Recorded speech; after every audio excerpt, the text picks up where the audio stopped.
In this Hostinger versus Bluehost comparison, I will analyze the most important features of both providers. I'll talk about their prices, ease of use, performance, security, as well as customer support. These are the key things that will allow us to objectively tell which of this provider is better. Now, both hosting providers are one of the most popular in the market, and honestly they improve their services day by day to keep up with the competition. So if you've ever stumbled across any video or any review online asking you which of these providers you are supposed to pick from, you might end up seeing lots and lots of comments with a lot of pros and a lot of cons. The providers are really stacked against each other to fight for this thing.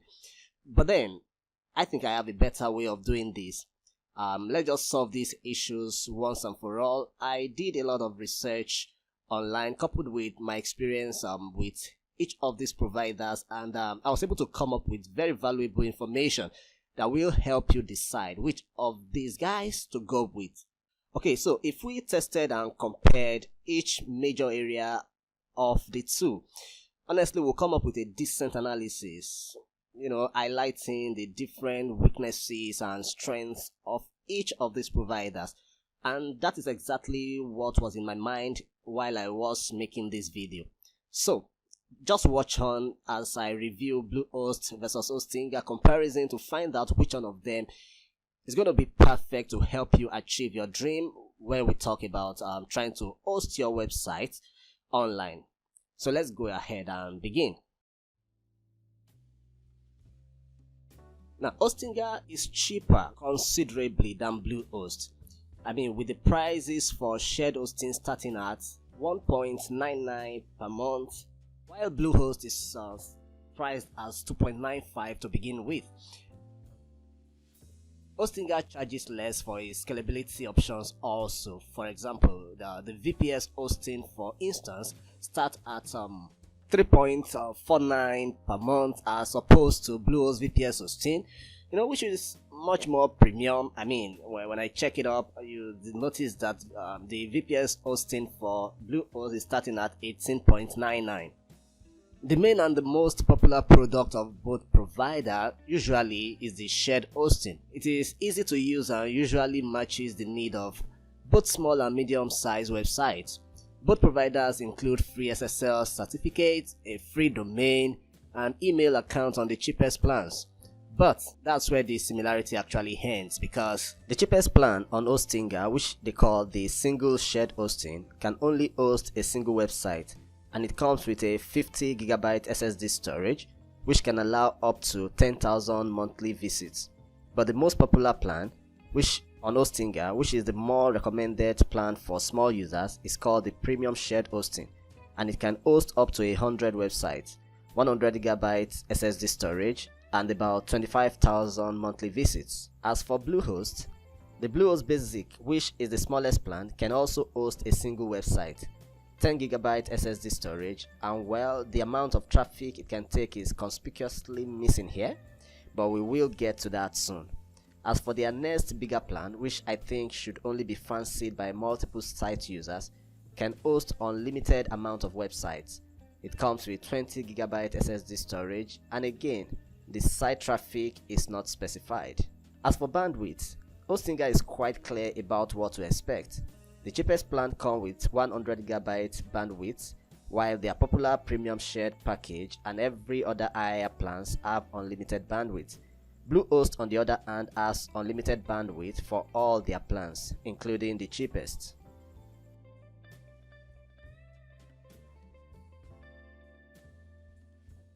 The cheapest plan suits only a very small cycle of people. So, what is the actual best value for different kind of users? Let's check it out. Hostinger has 3 shared plans and 1 cloud hosting plan in total. The price range from $2.59 per month to $9.99 per month, increasing the server resource limit and adding extra features.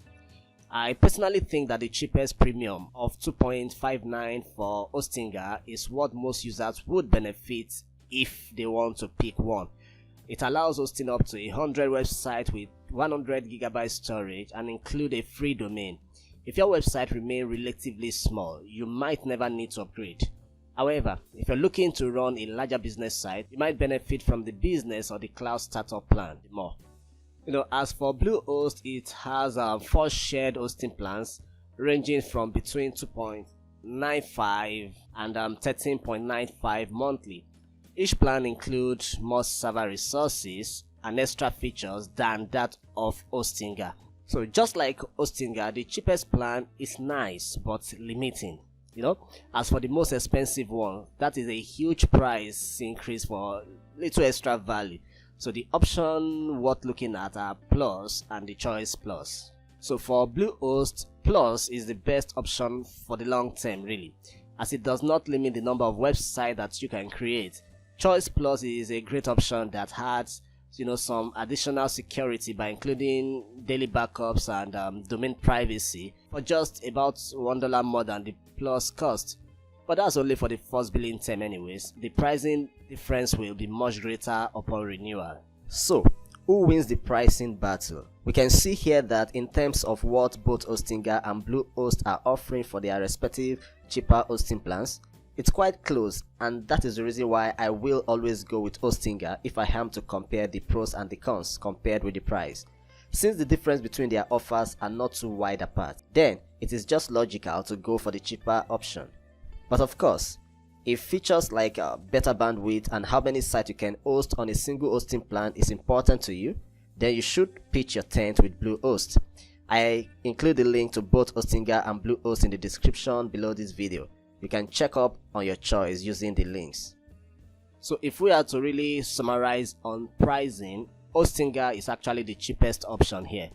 Of course, such low price might make you want to begin to question some other things, like performance and stuff like that.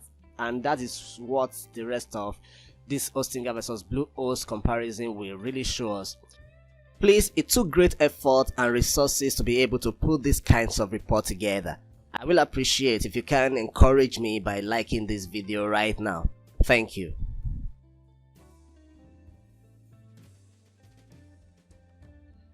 After using Hostinger and Bluehost, I noticed that they are both easy to use. They each provide their own native beginner-friendly dashboard.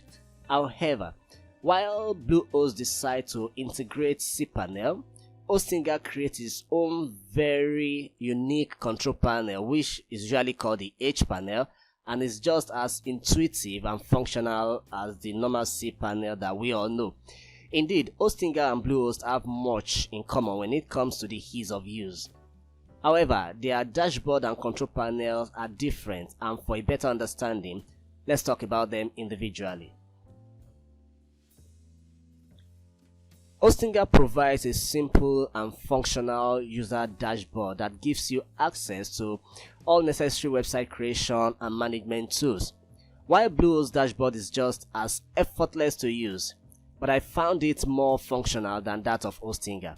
So when we look at the Hostinger dashboard, you can see that it is incredibly simple to use. One thing I like about it is that while it's very clean of any clutter, it somehow manages to give you access to many tools and plenty of information. The first time you log into Hostinger, the dashboard is used to set up your hosting account. You can use it to install your WordPress, activate your SSL, and finalize the domain registration. After that, it will be used to navigate the accounts, reach the main control panel or domain management area. So as for the Bluehost dashboard, not only is it easy to use and to navigate, but I find it more functional than that of Hostinger. It gives you access to management tools, suggested setup actions, and some guidelines that will help you to set up your website. So, if you really look at it, you will notice that Bluehost dashboard is functioning more like a control panel than just a navigational area. You can manage the key things here, install your WordPress and reach the management area of each website that you create. Create your SSL, add your domain and subdomains, or access your paid email account. If more advanced tools are not needed, all the website management is done in this user interface, making Bluehost incredibly intuitive. But if you like to tweak databases and other advanced settings, then the advanced button will take you to the cPanel. Overall, I find Hostinger and Bluehost dashboard quite easy to use. Navigation was not an issue with either of them. Nevertheless, I have to give it to Bluehost here because it's created in a way that you can access more functionality in the dashboard than that of Hostinger. While Bluehost decided to integrate the traditional cPanel we all know and love, Hostinger chose to create its own and call it hPanel. Well, of course, it is inspired by the cPanel. The only difference is that it was designed with beginners in mind. Not that cPanel is that challenging to use anyways. Hostinger hPanel is used for all the main website and hosting management tasks. This is where you can install additional WordPress or any other content management systems. Add your domains, create subdomains, access your file manager, and other stuff like that. That's the main difference when compared to Bluehost, which only uses the control panel for advanced management tasks. So we can't really say that the hPanel, that is the Hostinger hPanel, is very clean looking and functional. Basically, it's very easy to navigate, and you'll find your tools quite easily. Inspired by cPanel, it inherited that logical categorization of tools, putting them under such categories as email, software, security, and the rest of them. Additionally, Hostinger added a WordPress management area also. So you can use this dashboard to log into your WordPress admin panel, turn up your maintenance mode, manage caching and updating plugin in bulk right here. Overall, Hostinger's control panel is very simple, functional, and quite beginner friendly. Bluehost cPanel may be a bit more familiar to many of us because we are used to the cPanel.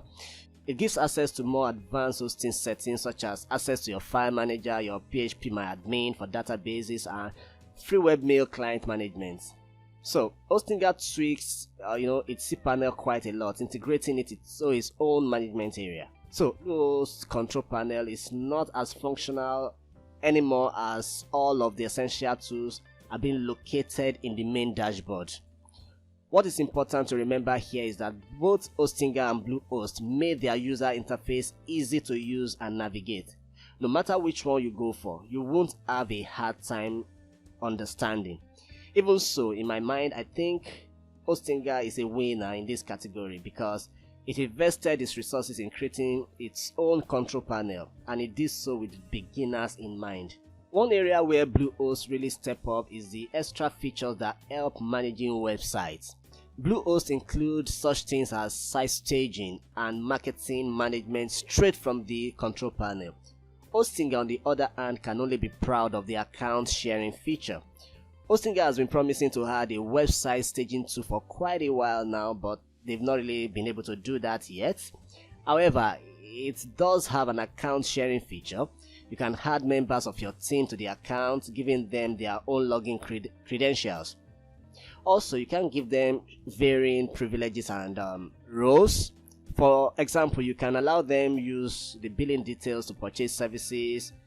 You can give them specific roles to play, and that is good for management, and they can also get access to a certain website if you have more than one, for instance. So this is a great tool when it comes to privacy and security. It can even be implemented to suit agency needs.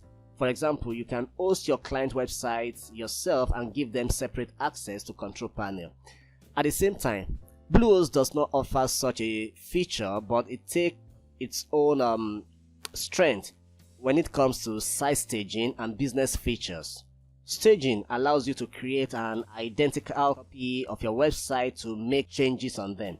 It's basically your secret playground that no visitors will know about until you effect the changes for the public to view. If you like what you made, you can seamlessly push those changes to the actual website, which is actually a cool feature. Everything is managed from the WordPress admin panel itself via the Bluehost plugin. It requires only a couple of clicks to create a copy and a couple of clicks to make the changes visible on your live website. Additionally, Bluehost allows you to set up marketing for your website directly from the dashboard. So if you need tools like Google My Business and Google Ads, they are already integrated for you to be able to access and to use easily. Altogether, Hostinger is not as extensive with extra functionalities as our Bluehost is. It focuses more on your account security, while Bluehost helps with web management and marketing. Extra stuff considered, Bluehost is the winner with site staging and marketing management tools. In the performance comparison of Hostinger versus Bluehost, Hostinger is the winner here. It handled more traffic and even scored better uptime than Bluehost. In fact, the provider's results are some of the best in the industry. Bluehost, on the other hand, was quite average. That is when compared with Hostinger, but that does not mean it's also a bad result. These data provide Hostinger and Bluehost uptime and response time for a 2-month period monitoring. In 2 months' time, Hostinger had 0 outages, resulting in 100% uptime. That is an excellent result, but you don't have to be fooled. 100% uptime is not possible in the long term, as servers need to be maintained, so we probably caught a very good period, yet more accurate results will be visible in say a year or so. As for response time, Hostinger was quite mediocre, scoring 511 ms average response time. At the same time, the speed was quite stable. In the same period, Bluehost had 6 outages and 11 minutes of downtime in total. This is still a very reliable result, which translates to 99.99% uptime. This is a more realistic result. The average response time was much lower than Hostinger's, at 361 ms. However, Bluehost wasn't as stable. At first, the peak reached 500 ms and even 700 ms, and only later stabilized at around 300 ms. Overall, both providers proved to be reliable, and that is what matters here. To test and compare website speed, these are 2 websites that are created under similar conditions. Hostinger results were more than 2 times better than that of Bluehost. When testing speed, we look at 3 things: the largest content full paint, which shows how fast the bigger chunk of the website content is being loaded. Up to 2.5 seconds is considered a good result. The TTFB shows how fast the server reacts initially. It might tell us if it's the provider or the team at fault if the page is loading slowly. And third is the fully loaded time. Of course, this tells us when the website is 100% ready to be clicked on and scrolled through. Hostinger was quick in all aspects. The largest content full paint was 849 ms, which leaves no space for doubt. The server reacted very fast initially too, with TTFB being at 207 ms. This shows that the server itself is fast. Bluehost was quite significantly slower here. Its largest content full paint stood at 1.8 seconds. We fit into the benchmark though, but there is room for improvement when comparing to Hostinger, and I know the reason for that. Bluehost initial server response TTFB was much slower at 1 second. On the other hand, there was no further delay to fully loaded time, as it is the same as LCP 1.8 seconds. Still very fast loaded time if you ask me, and I found out the reason for such a result. Hostinger is very performance focused. It implements a variety of speed optimization on its servers, such as the Lightspeed web servers with caching pre-configured, as well as the latest PHP version. Additionally, it allows choosing server location from 7 different data centers around the globe. So it's amazing if your audience is based in a particular place. You can select the server closest to it and improve speed even more. As for Bluehost, it's using the old and reliable tech without jumping into the newest stuffs, and that's why its caching is only very basic and PHP versions are updated slower. Also, it has servers only in the US, so if your audience is in Europe or Asia for example, it will be the optimal choice for you. Altogether, both providers show good results when it comes to speed, but yet Hostinger is still significantly faster.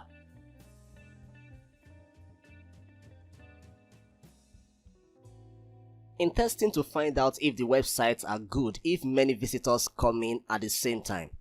50 virtual users were sent into each of the hosted websites. This normally puts the server under pressure, and it helps to highlight all the possible problems the different hosting providers might have.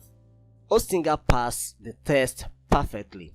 To understand the graph, look at the blue line is the speed, and the gray line, which is the virtual users. The blue line remained flat even when the number of visitors is increasing. Only a couple of bumps here and there, but nothing that would indicate a problem. In comparison, 50 visitors was way too much for Bluehost, and it failed that test significantly. The first test that the provider passed was with 15 visitors. Yet still, the blue speed line is all bumpy and increases together with the number of visitors.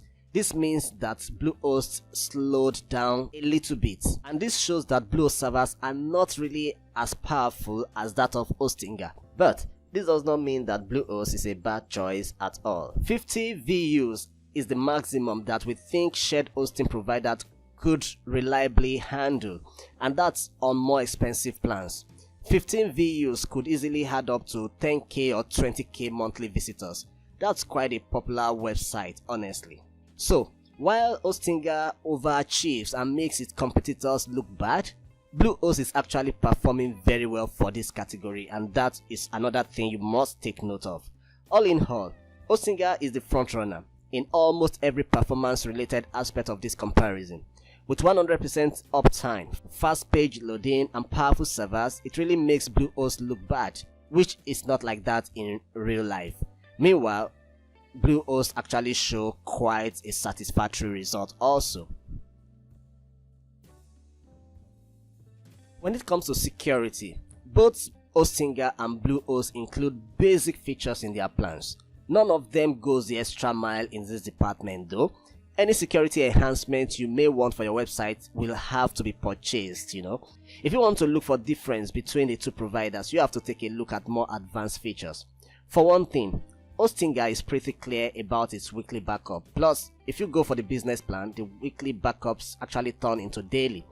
Bluehost, on the other hand, are a little bit sketchy about this backup.